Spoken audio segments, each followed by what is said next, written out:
It's a pleasure to be here. First two papers certainly suggest that it's going to be a fun conference, and I am looking forward to getting some feedback on my own work. I'm going to make maybe 2.5 points in the few minutes I have. The first, somewhat naturally as an economist, I focus on economics, specifically the importance of regional trade flows to regional growth and development. And these trade flows that have been so important for East Asian development over the last few decades will probably not survive if real conflict breaks out in the South China Sea. And even if we don't have real conflict, even if we have continued tensions the way we see them now, these trade flows are not likely to meet the potential that we could have.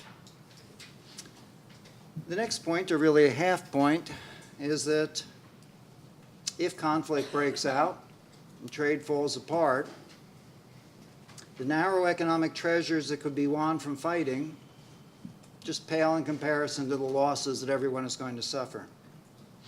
The final point is that possibly, this is where hope springs, conscious programs of economic cooperation, programs to encourage cross-border investment and trade, could discourage governments from resorting to conflict to settle problems. And this conclusion comes from my own study and work with existing programs.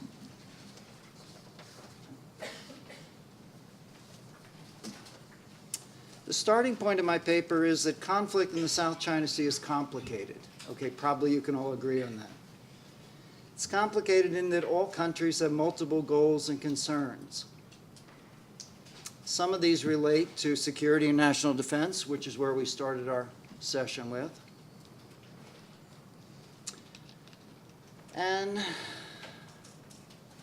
I have kind of tried to list these multiple concerns. It's not all of them. Everyone can come up with more of them. But I've come up with some of them that I think probably most of us would agree on are important. The ones at the top differ from the ones that I put at the bottom because the ones at the top, I think, tend to encourage competitive or aggressive behavior. So in this sense, if your concern is to provide strategic space for your defense forces, you're going to want your own military bases. I think traditionally we don't share military bases, right? This is my island, not yours. And that's kind of the behavior we see in the South China Sea. Now at the other end, you have a set of concerns that I think encourage or demand cooperative behavior. If your concern is to increase trade, supporting employment and income, you need to cooperate with and you need cooperation from your trading partners.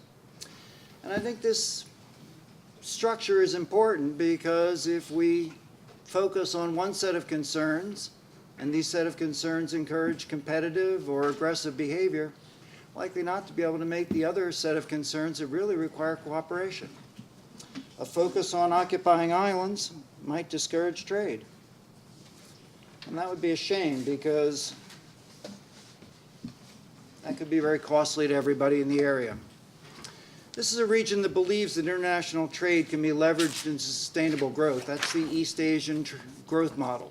Trade and grow and trade. And the last few decades have seen huge spurts in trade, much of it intra-regional, much of it between the ASEAN claimant nations and China. This chart uses a log scale, and it shows the truly explosive growth over a few decades between most of the ASEAN disputants and China.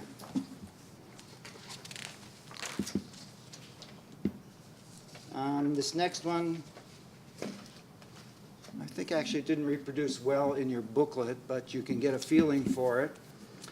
The trade between the ASEAN disputants and China is huge, and it represents a very large part of the economies of Southeast Asia.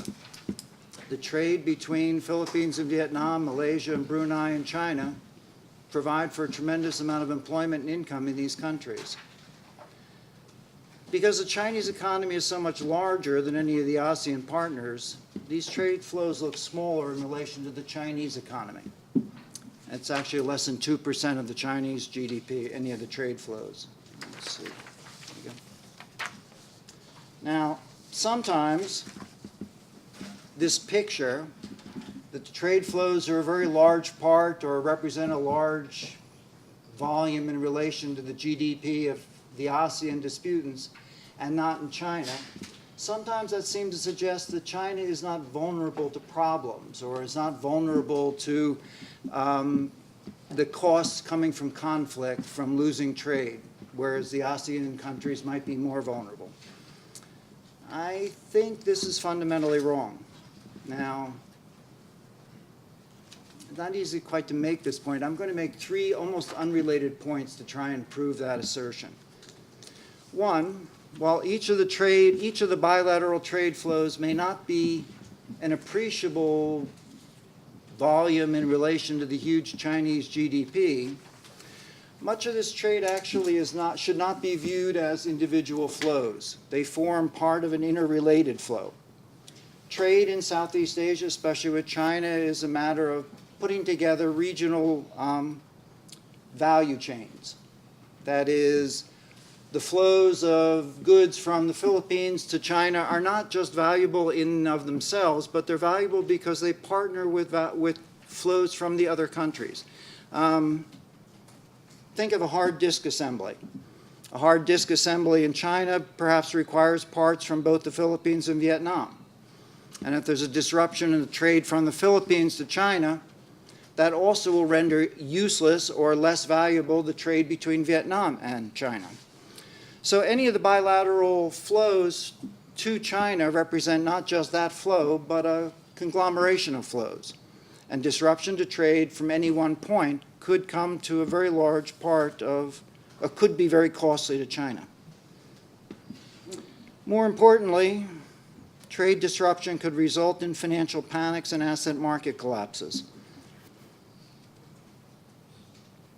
Southeast Asian nations have seen this kind of phenomena. In the Asian financial crisis of 97 and 98, countries like Indonesia suffered quite a bit. Trade shocks. Shocks to the economy rolled through to asset market collapses. Bankruptcies of private industries, banks. Government fell in Indonesia. China really hasn't suffered that kind of experience yet. But a true trade shock resulting from conflict in the South China Sea could have that kind of impact on China. Second point. The ASEAN economic community is slowly but surely taking shape. ASEAN economic community is forming from a trade bloc. The goal is to form a single production zone where resources can move back and forth between the countries relatively unimpeded. China has been part of the partner to the ASEAN Secretariat in thinking through the rules for the ASEAN economic community. An economic community rests on the technical standards that are negotiated between the partner nations. China could have a considerable influence in the way in which the ASEAN economic community eventually emerges. If there's conflict in the South China Sea, ASEAN works under consensus. China may lose its ability to influence the future of the ASEAN economic community, may lose its ability to influence the way ASEAN goes. Again, this could be very costly to China. Finally, and this is where we get into science fiction, but it's kind of a horrifying nightmare, continued tension in the South China Sea could involve the United States or other non-regional powers. It's not too hard to conceive of a situation by which something happens in the South China Sea, somebody gets upset about this enough in the United States, and somebody thinks about economic sanctions. Well, that wouldn't just stay there. Counter-sanctions could come out. All of this could be horribly costly to the world, but also to China. China is very vulnerable on the economic side from continued tensions or outright conflict in the South China Sea. Now, if we do come to fighting, well, isn't there something we can gain from the fighting? There are resources in the South China Sea. In theory, continued aggressive behavior in the South China Sea might yield exclusive exploitation of maritime resources. But in all probability, the value of these would be a poor bargain set against the costs. Costs in lost trade would be significant. The economic riches, the oil and gas, the fishery resources would be very small. Oil and gas reserves are sometimes said to be another Persian Gulf. It's not likely that's true. Most of the reserves are in the non-contested area. In any case, in the context of low international energy prices, many of these reserves are high-cost fuel. Not going to be worth what we lose in trade. And the fishery resources. Well, we were reminded last night, fishery resources are important. A lot of people in the area earn their livelihood from fishing resources. That's an important part of the protein in their diet. But it's a depleting resource. And it's unlikely that that resource can be sustainably husbanded without the cooperation of all the nations in the region. Fish, as it is often said, don't carry passports. They breed in one place, they grow in another place. You need the cooperation of all the states to really securely sustain those resources for the people. Okay. Continued aggressive behavior. Actual conflict could be very costly. And it will reduce our ability to achieve goals that require cooperation, such as trade. Maybe we can turn that around. Maybe enhanced economic cooperation, while not eliminating issues that could result in conflict, might reduce the likelihood that a government will choose conflict. Cooperation. What does that mean? What I am thinking about is an active program of economic cooperation where the nations involved deliberately sit, consciously think how they can encourage trade across their borders, infrastructure investment, policy changes. All of these nations engage in a variety of initiatives in the name of regional economic cooperation. Most notably, the Greater Mekong Subregion, the GMS initiative. When I say GMS, are people familiar with that at all? Seeing one hand. Oh, dear. Okay, well, that's why you have an economist. Okay. The GMS. It's an initiative involving all the mainland Southeast Asian countries and China. Started in the early 90s. And it had mobilized, by this time, about $16 billion in investment. A lot of it going into infrastructure. The roads, the highways, the all-weather roads and highways in Southeast Asia, a lot of them are financed through the GMS. And it has transformed the economic landscape in Southeast Asia. A lot of the trade that I referred to earlier, moving from Bangkok to Kunming, rolls along highways that were built by the GMS. In archipelagic Southeast Asia, there is the Indonesia, Malaysia, Singapore growth triangle. IMSGT. That involves Singapore and the neighboring Indonesian islands and the neighboring state of Malaysia and Johor. It's also been quite significant in altering the landscape. Hundreds of thousands of Indonesians earn their way in life working in the islands near Singapore as a result of this initiative that has provided scope for foreign direct investment and the building of assembly plants or manufacturing centers. These are initiatives that have encouraged trade. Now, neither of these initiatives have eliminated conflict. Regional cooperation is not a magic solution. It doesn't magically make real disputes disappear.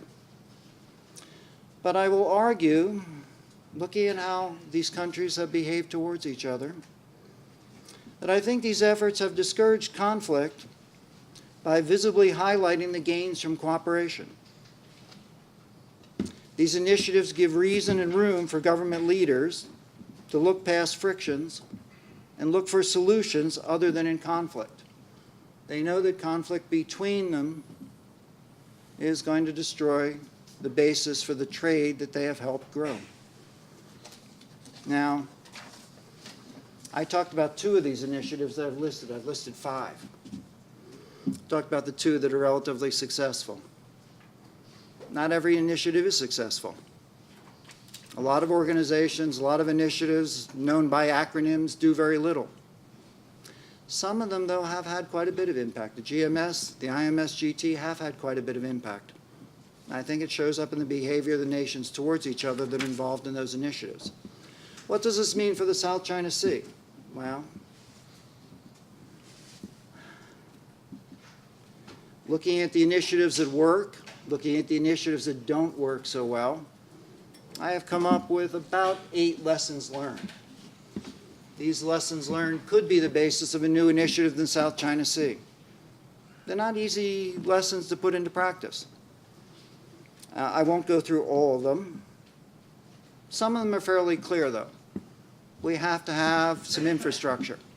Unless you make changes on the ground, private enterprises in the region will not see a difference. You will not see increased trade. You will not see benefits.